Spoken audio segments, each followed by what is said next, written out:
આજે તો આપણે મસ્ત મજાનું દહીં ભીંડીનું શાક બનાવી નાખ્યું। પહેલા આપણે ભીંડીને ધોઈ લેવાની અને તેને ડીટીને કાપી નાખવાની અને તેના નાના નાના અને ગોળ ગોળ કટકા કરી લેવાના। પછી એક કઢાઈમાં તેલ નાખી દેવાનું અને તેમાં ભીંડો નાખી ઘડીકવાર હલાવી લેવાનું।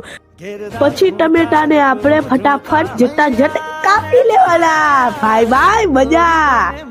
પછી ભીંડાને ઘડીકવાર હલાવી લેવાનું અને તેને બહાર કાઢી લેવાનું। પછી આપણે કઢાઈમાં જીરું નાખી દેવાનું અને તેમાં ટમેટા નાખીને હલાવી લેવાના। પછી તેમાં હળદર અને જીરું એડ કરી દેવાનું। ઘડીકવાર પછી ભીંડાને એડ કરી દેવાના અને ઘડીકવાર હલાવવાના। પછી તો આપણે દહીંને ડૂબકી મરાવી દીધી। તો હવે કોથમરી એડ કરી દેવાની। તો હવે લાઈક ને ફોલો કરી દેજો। Bye bye.